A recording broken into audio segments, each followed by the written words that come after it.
right, Tinashe, let's just go ahead and get into it. I feel like we have a lot to discuss. Yeah. There's so much. So you just released Nasty. Yes. So that's off of Quantum Baby, Yes. which is going to be your follow-up to BB Angel. Yep. Part and installation of your trilogy. Well, I'm excited for the second chapter to be released. I think it definitely furthers the narrative and tells the story. But this song specifically, I just wanted to drop in time for summer because I feel like we need to be outside. We all want this kind of like fun party, sexy energy. And so I thought it was perfect to start the era. Yeah, because the girls are battling between Needs and Nasty. Like, Yes. they don't know who's the supreme. You know, don't put two bad bitches against one another. You know? Let two bad bitches be friends. Yeah, exactly. I love to see it personally. Me, So do I. So Who doesn't? I mean, come on. If you don't, it's you. That's the problem. Creating all the music for this project about 2 years ago, honestly, a little over. But I thought, just based on the climate of how people are consuming music and the fast pace and like how quickly content is, I don't know, I feel like just kind of like ran through, that I really wanted to just kind of take my time and pace myself with releasing the music and make sure that I gave everyone time to really sink their teeth into every piece of the album. And so I thought it was exciting to be able to release it in sections and really just like let it marinate. Yeah, I think that, I mean, from the way that I get to view your career, it's definitely been a shift into you being independent in a lot of ways, but obviously with releasing. Yeah, totally. I already have the plan to be able to continue to drop, and, you know, I'm never worried about, like, you know, I just guess, like, the trajectory. I felt like in the past, like, there's a lot of pressure on each release to kind of prove that you deserve a next release, and so I feel like that's kind of out the window, and that's really nice to have that freedom. Yeah, just to be able to create and yeah, just be absolutely. like, I'm waking up and today this is what I'm gonna do. Yeah, and I'm gonna do it tomorrow and too. follow your instincts and never question that. I think that's really special.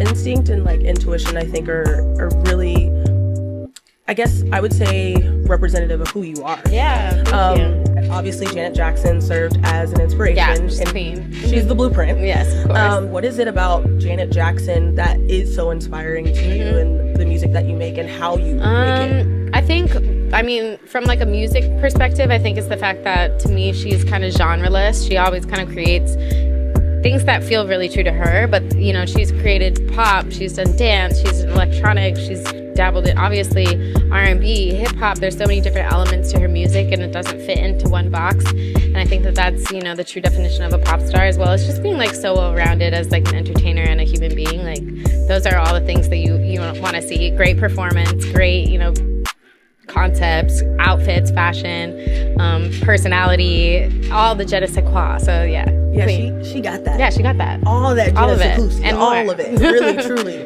Yeah. Like, you'll be on the vision boards. Yeah, I think that's definitely always the goal, is to kind of think about longevity and the legacy that you're going to leave in the future, and making sure that every piece of your art and every decision that you make kind of reflects that, and thinking very long term as opposed to kind of looking for instant gratification. And I think that helps to maintain like a certain level of quality always.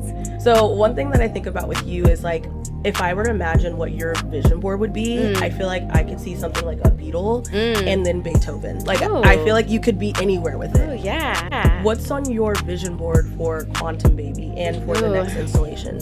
Okay, I think just kind of expanding my reach and also like getting deeper into who I am as a person. I think that with every single phase of, you know, my growth, there's been, you know, people who have like they always have like a concept of who you are and what you do, and I love to be able to continue to challenge people's perceptions of me and also just kind of reintroduce them to maybe even the person that I am now, you know, how I've evolved from the person I was in the last project, and, you know, just kind of keep going deeper.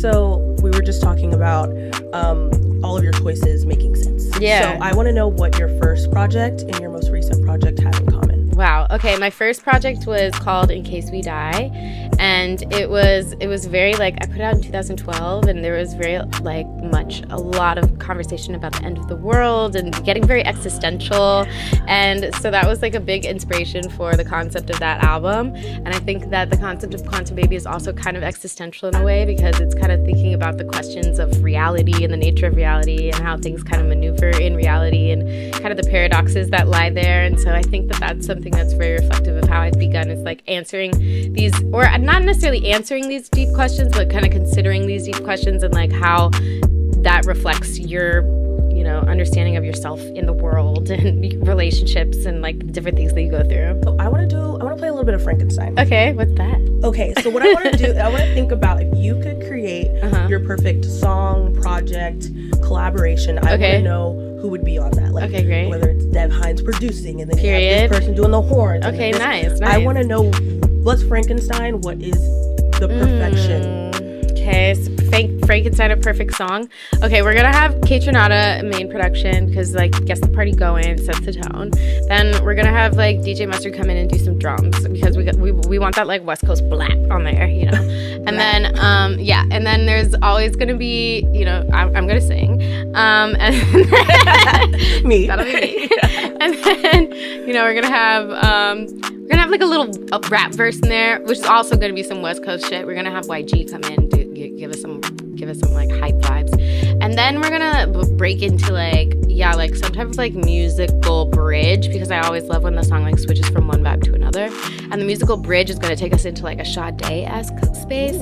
And actually Sade is featured on this song, and produced by the Neptunes, and they're gonna make up and become friends again, and it's gonna be great. Like, please guys, get it together because we need this song. Like, please stop. Stop, thanks. Please.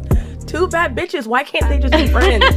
I don't get it. But okay, so you started this project, this trilogy 2 years ago.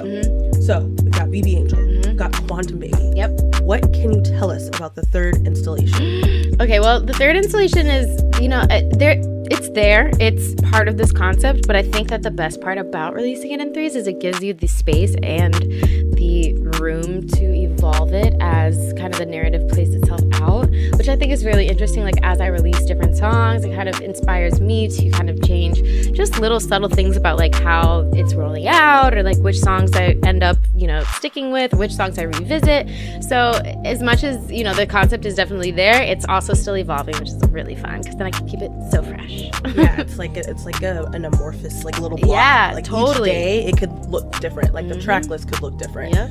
We might need this actually, or these drums might need to be going here. And I just went out and I heard this song and like I love the way this feels. Yeah. So, like we could put that in there. Absolutely. So ever changing, ever evolving. Ever evolving, just like me. Very much like you. Wow, crazy how that works. I love that. Well, thank you so much. Thank you. So this was really fun. I'm glad. I can't wait for this Frankenstein track to come out. Yes. Okay. We're putting that out there in the universe. Thank you. You heard it here first. All right. Thank you. Bye.